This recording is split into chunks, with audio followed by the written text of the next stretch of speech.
Welcome back to the special edition of Nebraska Nightly on election night. I'm Macy Newmeister. And I'm Joe Lampkins. We have another update now on the governor's race, Congressional District 1 and 2, as well as results from ballot initiative 432 and 433.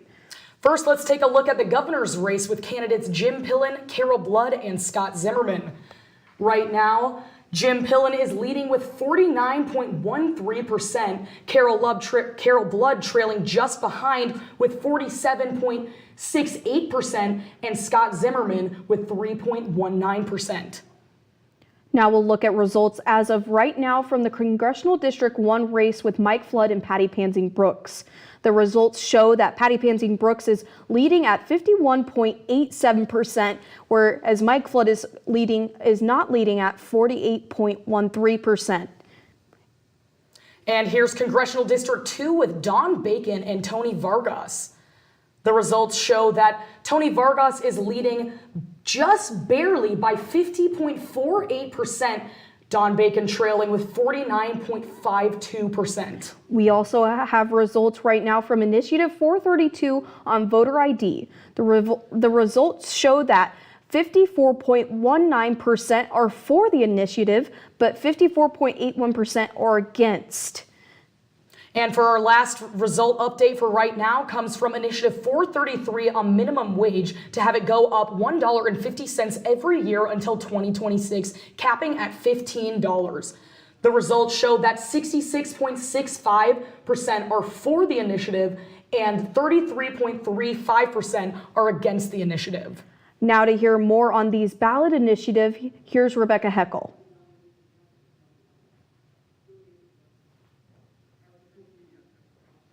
As we're starting to see early results come in across the state, let's check in again with Jenna Reynolds and Peyton Thomas, who've been staying up to date on social media this evening. Here they are at the social media desk. Thanks, guys. Last night, there was a lunar eclipse in Nebraska, well, across the world, and a blood moon could actually be seen. And Democratic candidate Carol Blood, who's running for governor against Republican candidate Jim Pillen, has supporters tweeting about how maybe this lunar phenomenon is a sign to vote for Blood. While the polls have closed tonight in Nebraska, we'll see what the universe has in store. Peyton, what else is going on? Well, we look to district number 2. The question is, will Don Bacon win a 4th term against State Senator Tony Vargas in what's really become a swing district inside Nebraska? John Kipper telling us that he's survived the last 2 cycles, but taking on strong competition in this election cycle in the Democrat Tony Vargas. Bill Schammert, on the other hand, he's mentioned that every election since 2012 has been decided by 5 points or less. Only once in that period of time has the Democrat actually won. That was Brad Ashford back in 2014. Back up to you guys at the desk. Thank you, Jenna and Peyton, for that update. Now we'd like to toss it over to Tanner Dystract and Dr. Elizabeth Tice Morse, a political scientist at UNL who has done research in areas of American politics and political psychology. Tanner? Hello again, Professor Tice Morse. Glad to have you with us again tonight. So what can we make of these new and updated numbers? I believe with the latest update that Jim Pillen has taken over Carol Blood for a lead in the governor's race, and some other developments have happened as well. Yeah, so early results are always a little iffy because it all depends on which precincts are reporting first. I think what we'll see now is just the shifting towards, especially more rural Nebraska. Those results will be pouring in more and more, and then we'll see a more Republican shift. But a lot of the races are still really close. It's really fascinating.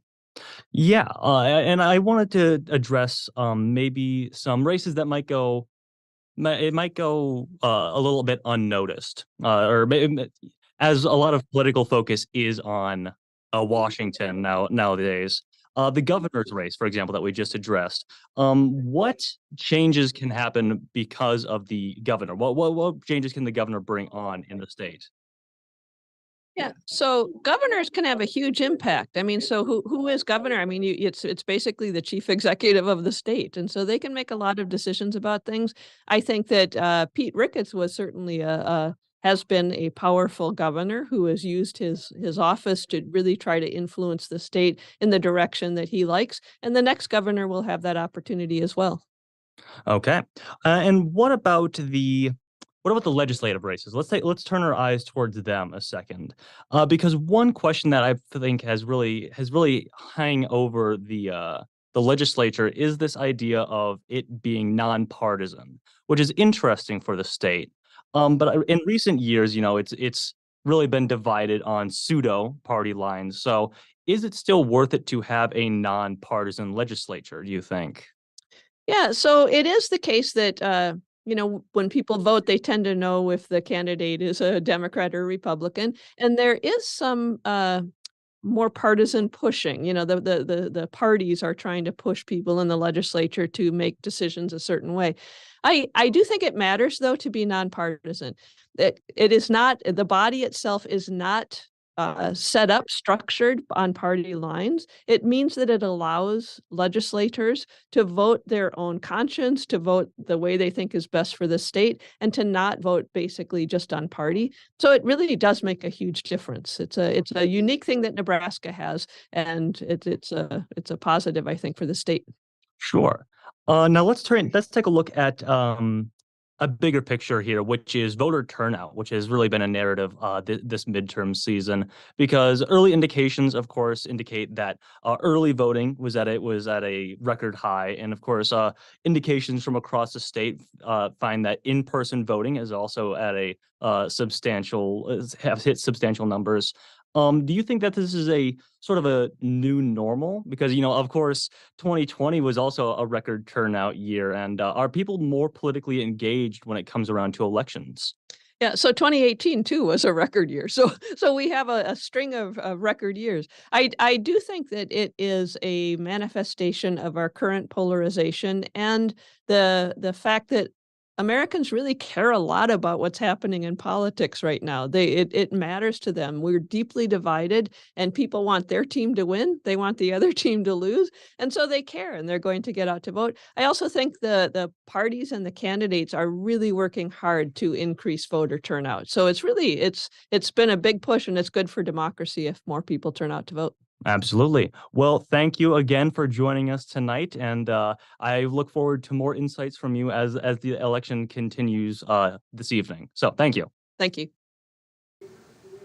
Thank you, Tanner and Dr. Tice Moore. Well, we told you the initial results we have so far from the ballot initiatives 432 and 433.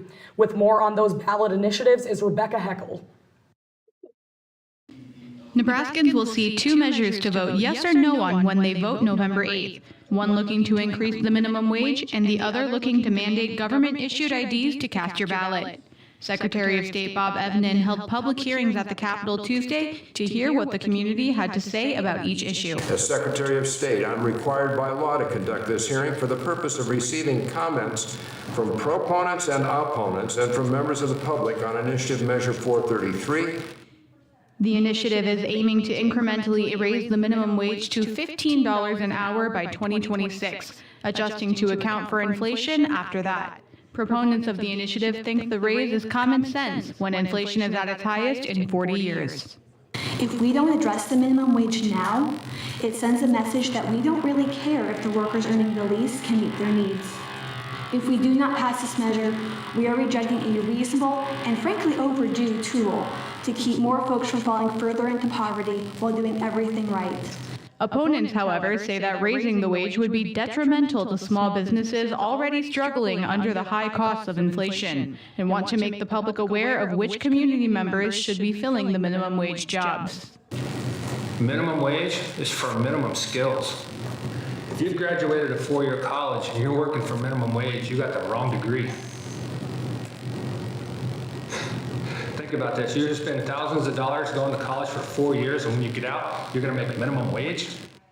The other ballot initiative, LB 432, is seeking to require a government-issued photo ID before casting your ballot in elections. The opposition to the initiative says it would disenfranchise voters and isn't clear enough as to what exactly a valid ID is. If I'm 18 years old and a citizen of the United States, I have the right to vote. Whether I hold a government-issued photo ID or not, I can prove that I'm 18 years old and a citizen with or without an ID. We already do that, and I already do that. Some who support the voter ID measure say the initiative doesn't go far enough and that there should be even more restrictions in place to secure elections and protect from fraud. This initiative that we have basically states we need to have an ID, and the legislature will determine what rules and regulations need to be thrown in. One of the rules and regulations that needs to be tossed in there is they need to prove their American citizenship somewhere on the ID. It has to have it. If either initiative gets passed, it will be up to the unicameral legislature to regulate and decide how and when they will be put into effect. Rebecca Heckel, Nebraska Nightly.